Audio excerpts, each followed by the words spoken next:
Dans cette vidéo, vous verrez un crash d'avion, un volcan en éruption, le naufrage d'un bateau et des bananes, un chien médium, un chat au câlin mortel et des petits petons. J'ai l'intuition que vous connaissez le sujet du jour, mais principalement parce qu'il est déjà écrit dans le titre. Salut, aujourd'hui on va parler du sixième sens et d'histoires incroyables de personnes qui ont eu des intuitions qui ont changé le cours de leur vie. Comment peut-on expliquer qu'il y a des personnes, ils ont des intuitions si fortes qui leur permettent d'échapper au pire scénario de leur life, pourquoi il y a certains animaux qui ressentent des choses avant qu'elles n'arrivent, mais aussi comment développer votre sens de l'intuition, qui implique donc que l'intuition existe, mais tout ça, on va parler de tout ça dans la vidéo. Je le précise quand même parce que des fois c'est pas très clair pour vous. Dans la description de la vidéo, vous avez le chapitrage de toute la vidéo, comme ça s'il y a des parties qui vous intéressent moins, vous pouvez sauter directement sur une autre partie. Ça c'est un truc que j'ai mis en place depuis septembre 2020, donc vous pouvez vous y référer quand vous voulez sauter des parties. Et je sais que sur les téléphones, vous pouvez le faire aussi directement à l'écran. Voilà, c'était le petit truc en plus. Likez cette vidéo, pensez à vous abonner. Loïc. Générique. Comment tu savais? Intuition, sixième science. Sixième science. Toi, t'es resté, l'intuition. T'es resté en CM2 de l'intuition. Loïc, générique. On a tous déjà ressenti au moins une fois dans sa vie ce fameux mauvais pressentiment. Je crois qu'il y a un truc qui va arriver, je sais pas te dire comment. Ou alors au contraire le bon pressentiment du « là je le sens bien maintenant ». Au fond de nous, c'est comme une petite voix qui semble nous guider et nous aider à prendre des décisions. Pour certains, ça va être des petites choses de la vie quotidienne et pour d'autres, ça va être plus spectaculaire comme par exemple refuser de monter dans un avion qui va décoller, réussir à rester à terre et voir que l'avion s'est écrasé. Non, ça c'est destination finale.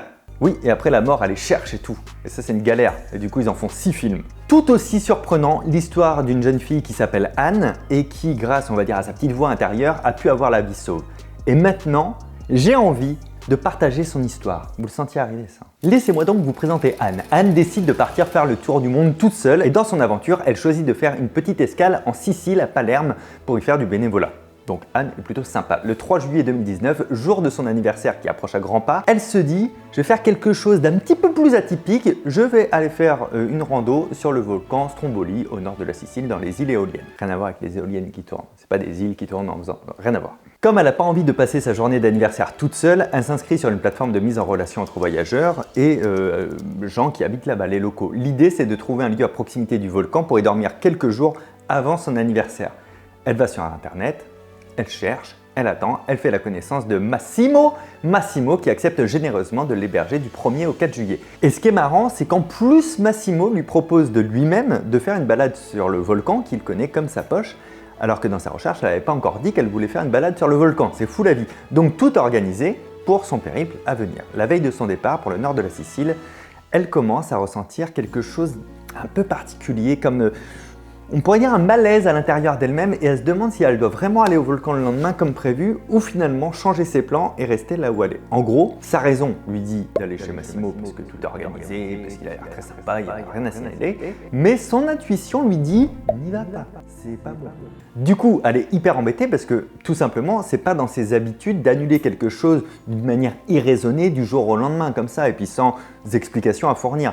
Cette petite voix qui tourne en boucle dans sa tête, elle n'arrivera pas à la faire taire, elle n'arrive pas à penser à autre chose que ça. Alors pour se changer les idées et pour faire un choix, elle décide d'aller se balader, de prendre l'air, de marcher un petit peu. Et là, il y a un homme qui sort de nulle part, qui vient vers elle et qui commence à lui parler en lui demandant son prénom, ce qu'elle fait ici. Et ce monsieur lui dit « il faut absolument aller à San Vito lo Capo, c'est magnifique là-bas ».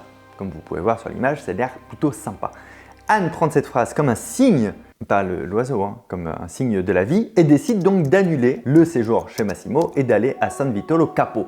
Forcément, Massimo, il est déçu, mais bon, ça va, il n'avait pas prévu non plus, ça va, c'était une balade aussi, quoi. Non. Le lendemain, Anne est complètement apaisée parce qu'elle sait qu'elle a fait le bon choix au fond d'elle, mais elle ne sait toujours pas l'expliquer. Le 3 juillet, jour où elle devait se rendre sur le volcan avec Massimo, elle reçoit un message de son oncle qui lui dit « Dis donc, t'as bien été inspiré de changer tes plans ». Elle se dit « c'est-à-dire ?» Eh bien, en effet, ce jour-là, le Stromboli entre en forte éruption.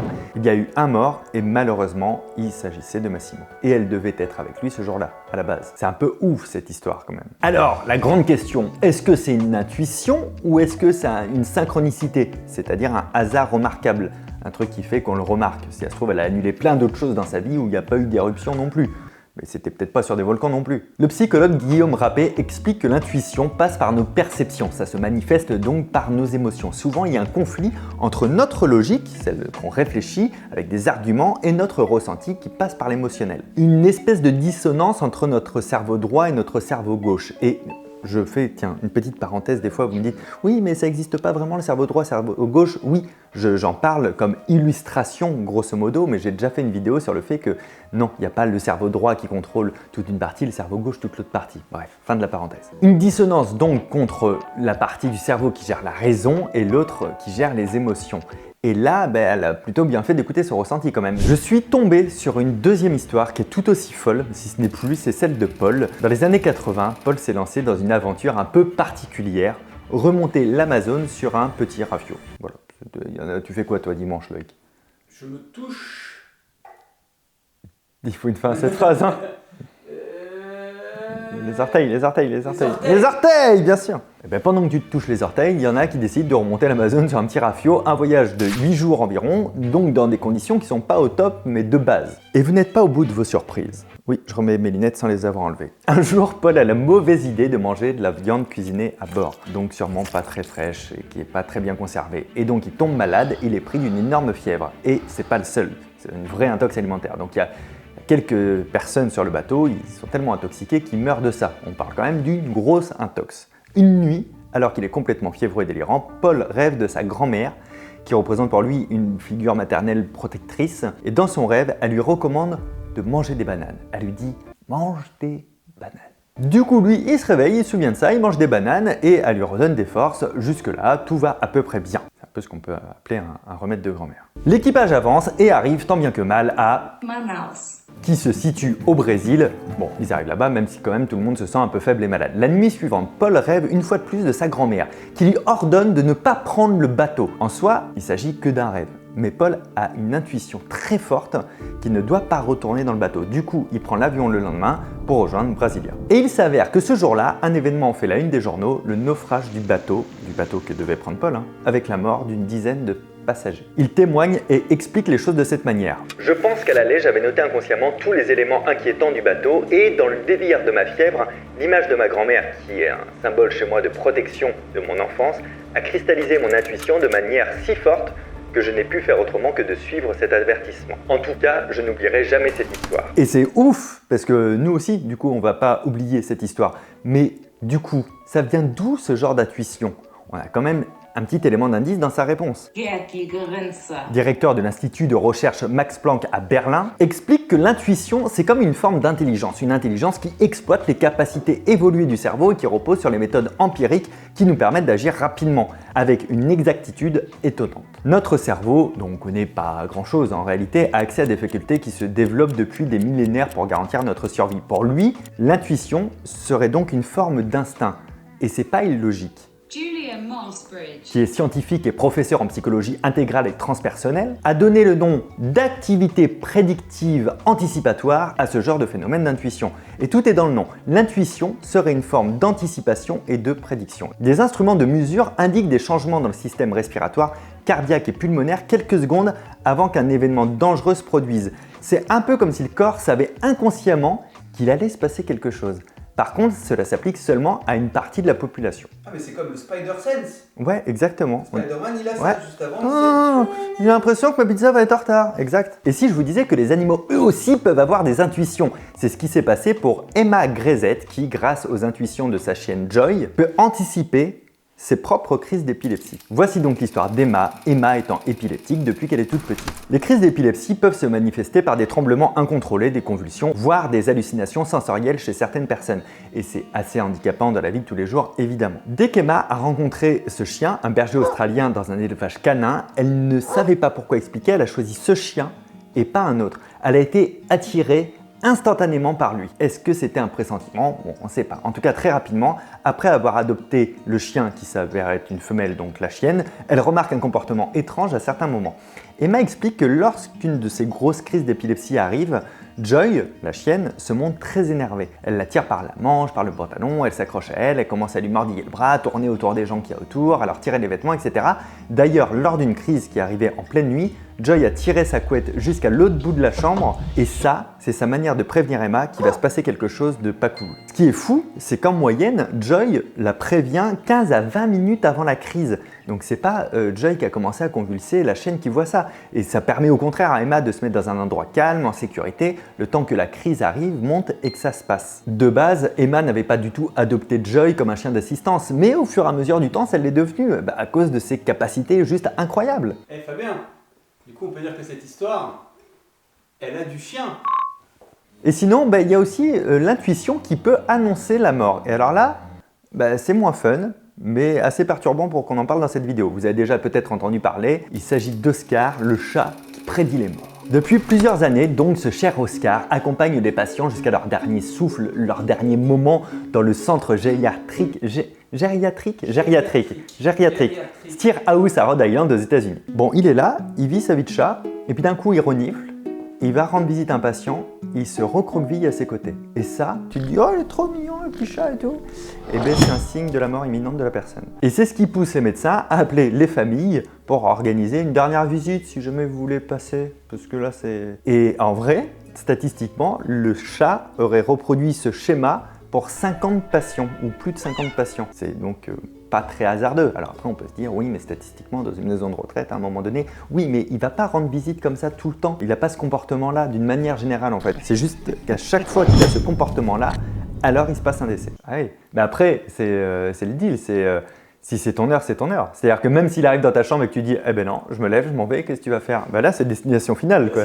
T'as le chat qui te court après et tout, et tu passes quand même. Alors, ça s'explique comment, ce phénomène d'intuition chez les animaux? Certains chiens seraient capables de détecter le changement de rythme cardiaque, la fréquence respiratoire et certainement de sentir certaines odeurs qui, pour nous, humains, sont imperceptibles. Il faut savoir qu'un chien possède un flair 10 000 à 20 000 fois plus développé que celui de l'homme. Ils sont d'ailleurs en capacité de détecter des cancers puisque les cellules cancéreuses émettent moins de molécules odorantes. Donc ils voient où est-ce qu'il y a au contraire des manquements d'odeur et ils disent ici, là il y a cancer peut-être. Ouf. Le chat quant à lui a un odorat encore plus développé que le chien. L'être humain, il a environ 5 millions de cellules olfactives, le chien, il en a environ 150 millions et le chat plus de 200 millions. C'est complètement ouf cette histoire. Ouais. Par rapport à... Ouf. C'est une histoire qui a eu lieu au milieu, plutôt fin de l'été, milieu du deuxième mois de l'été, vers la mi-août. Ouh, joli. Donc au final, pour les animaux, c'est un peu d'intuition avec de la capacité physique, mais si ça se trouve, c'est ces capacités physiques-là que nous appelons l'intuition. En tout cas, c'est assurément un peu des deux en fait, parce que ce ne sont pas tous les chats et tous les chiens qui vous préviennent de tous les dangers ou d'une mort imminente non plus. Pour ma part, et sans me baser sur aucune étude ou aucun travaux, je crois personnellement que l'intuition, c'est la somme en fait de toute notre mémoire et toutes nos expériences de vie qui ont été accumulées par le cerveau, par l'inconscient, par le conscient, dans toute la mémoire, et qu'à un moment donné, il y a une situation qui se présente et on se fait une déduction inconsciente de cette situation via nos expériences, et que notre cerveau nous envoie un petit « Je crois que ça. Je sais pas trop te l'expliquer, mais je crois que ça, parce que j'ai tous ces schémas-là en tête. » Et je pense qu'on appelle ça l'intuition. Ça ressemble à des choses qu'on a vécues et notre cerveau calcule plus vite, inconsciemment on va dire, que les choses dont nous on a conscience. Et vous, comment vous pouvez développer votre petite voix à l'intérieur de vous, par exemple? En vous abonnant à la chaîne. Abonnez-vous. Là par exemple, vous avez peut-être eu une intuition, une bonne intuition qui pourrait se compléter avec un truc très raisonnable comme le fait d'activer la cloche pour ne pas rater les prochaines vidéos ou de liker cette vidéo si elle vous plaît. Voilà, ça c'est un like, ça c'est un abonnement, ça c'est une cloche et l'ensemble est gratuit donc faites-le. J'ai l'intuition que ça m'aide pour les vidéos. Et blague à part, apparemment l'intuition s'améliore avec l'âge, ce qui marche avec ma théorie de l'expérience. Plus vous avancez dans le temps, plus vous assimilez des expériences, plus votre cerveau donc il est entraîné. Et puis c'est tout bête dit comme ça, mais il faut se faire confiance un petit peu. Les personnes très rationnelles ont tendance à avoir des blocages, des espèces de peur, d'angoisse, de doute qui les empêchent d'écouter cette petite voix intérieure qui est donc un peu irrationnelle puisque c'est une conclusion non étayée. Pourtant, il n'y a rien de magique dans tout ça, c'est une sorte de sens à développer chez soi. Pour ça, il faut d'abord se libérer de toutes les idées reçues et blocages qu'on a à l'intérieur de nous. Comme j'expliquais tout à l'heure, il y a souvent un conflit entre le rationnel et la partie intuitive. L'enjeu, c'est de laisser un peu plus de place à cette intuition pour la laisser se développer sans éteindre le rationnel. En bref, il faut accorder de la valeur à cette intuition quand elle pointe le bout de son nez et ça commence par des petites choses du quotidien. Parce que bon, l'intuition, ça ne veut pas toujours dire échapper à la mort ou éviter des situations dangereuses. Heureusement, il y a des intuitions qui sont moins spectaculaires mais assez courantes dans notre vie de tous les jours, dans le cadre de notre travail, etc. Et on s'en rend pas forcément compte dans l'instant parce que c'est un mécanisme automatique. Par exemple, j'ai l'intuition que je dois changer de travail, je le sens au plus profond de moi-même, je suis pas à l'aise avec ça, je sais pas dire pourquoi, mais je le sens. Ben, l'intuition, c'est ça aussi.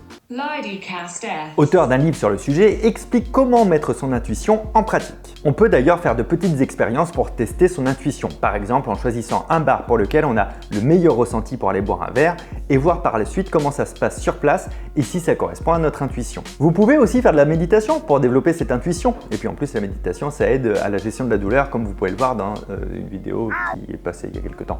L'idée étant d'écouter ce qui vient de vous et de se concentrer sur l'instant présent. N'hésitez pas à prendre un carnet, à noter toutes les intuitions que vous ressentez et d'écrire lorsque ça s'est révélé être bon ou être mauvais. Est-ce que vous aviez plutôt bon ou pas bon dans vos intuitions? Et j'ai bien envie de vous poser une autre question. Dites-moi en commentaire quelle est la plus grande intuition que vous avez jamais ressentie et est-ce qu'elle s'est révélée vraie? Moi, il s'est passé quelques trucs, j'en ai raconté un tout à l'heure à Loïc. Bon, si vous voulez, je vous la raconterai ça, mais ce sera sur mon Instagram.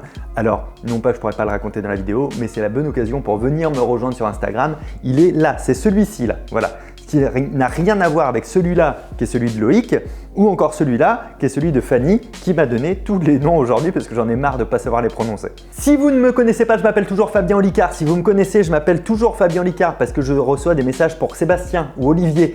Mais moi, c'est Fabien Olicard, c'est pas Sébastien, c'est pas Olivier. Ici, je vous mets 2 autres vidéos. Ça, c'est une vidéo sur 3 personnes qui sont devenues des génies du jour au lendemain. Vous verrez, c'est très surprenant. Et là, je vous mets une vidéo sur quoi, Loïc?